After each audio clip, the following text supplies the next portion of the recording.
et c'est très difficile de passer à l'échelle au niveau national. Donc vous verrez qu'il y a un gros sujet qui est la normalisation. Concernant les petites et moyennes collectivités, ce n'est absolument pas leur priorité. Vous le savez sans doute, si on parle d'open data dans une commune moyenne, je ne sais pas trop ce que c'est. Et très souvent, la priorité dans le champ numérique, c'est au moins avoir du réseau, du haut débit, un sujet de couverture mobile, puis ensuite la dématérialisation. Là, ce sont des contraintes fortes. L'open data, c'est un peu le bout de la chaîne. Bon. Alors, mais c'est pour autant une obligation. Hein, et ce n'est pas qu'une obligation, c'est aussi une volonté d'améliorer la transparence administrative de l'acteur public, c'est qui est quand même une vertu. Alors ces collectivités ne sont pas du tout armées pour le faire, ni d'un point de vue de leurs ressources humaines ou matérielles, ni même dans leurs priorités. Donc il y a un très gros travail d'accompagnement. Il faut vraiment faciliter la tâche de ces collectivités. Alors la normalisation va nous aider, mais ce n'est pas suffisant. Il faut aussi leur dire, voilà quelques jeux de données que vous devriez sortir en priorité, et voilà quelques outillages qui vous permettent de le faire assez rapidement. Et puis le troisième point, c'est qu'au fond, une commune qui est perdue quelque part dans les Alpes ou au milieu de la France, pour faire simple, elle est quand même assez démunie pour se lancer dans un projet open data. Si vous parlez de l'open data à Rennes, à Toulouse ou à Lyon, là il y a des gens compétents sur le sujet parce qu'il y a quand même beaucoup de gens qui en travaillent. Quelque part autour de Limoges, je ne sais pas très bien ce que c'est l'open data. Limoges le fait, mais autour, on ne sait plus très bien. Et donc on s'est aperçu qu'il fallait à tout prix qu'une collectivité de taille petite ou moyenne puisse trouver un support local à proximité pour s'aider dans l'open data. Et que ça, c'était vraiment la clé de la réussite. Si on n'avait pas du support local, un accompagnement local, on n'y arrivait pas. Et vous allez voir que les chiffres le présentent.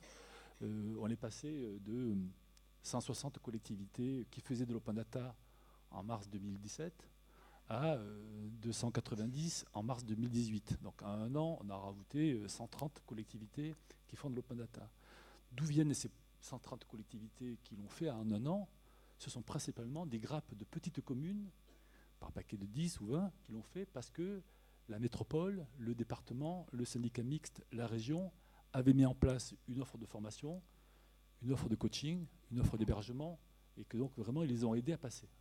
Et il n'y a quasiment aucune petite commune qui peut se lancer dans l'open data s'il n'y a pas une structure publique autour d'elle qui peut l'aider.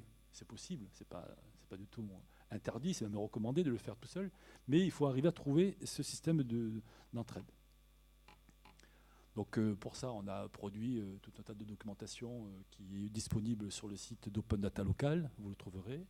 Il y a un classeur de 400 pages qui est disponible, avec des fiches pédagogiques, des fiches techniques, des recettes de cuisine, hein, comment choisir un portail, comment anonymiser une donnée, comment la formater, etc. Ça, c'est tout un dispositif pédagogique qui est en ligne. On a aussi formé des formateurs, on a mis en place des programmes de formation avec des instituts comme le CNFPT. Et donc aujourd'hui, il y a un dispositif d'accompagnement pédagogique qui est à peu près en cours. Concernant la partie technique, la normalisation, là on a essayé de spécifier les données prioritaires, leur format, les outils qui permettraient de les mettre en œuvre. Et donc on a, vous trouverez aussi sur le site opendatalocal.net, tout un tas d'informations en caractère technique.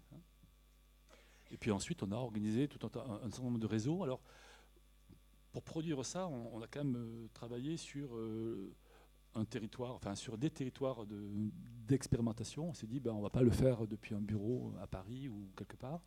On va travailler avec 9 régions, 32 acteurs régionaux, enfin départements, communes, enfin dans ces territoires-là. Et avec eux, on a dit, c'est quoi les supports qu'il vous faudrait, comment vous voulez accompagner les communes de votre territoire. Et c'est ces 32 acteurs-là qui sont décidés ici, qui ont entraîné 111 communes. Bon. Donc ça fait quand même que 5 communes par acteur, c'est pas beaucoup en moyenne, mais au moins on a augmenté de 60% le nombre d'acteurs qui faisaient de l'open data.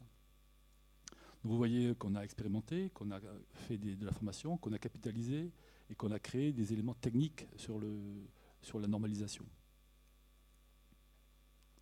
Alors la question qui a intéressé beaucoup les acteurs, c'est oui, mais quand vous dites un catalogue, une normalisation, un socle commun de données, vous parlez de quoi exactement? Alors on dit, OK, on va d'abord s'intéresser à 10 jeux de données qui sont prioritaires. On verra comment on a choisi cette notion de priorité.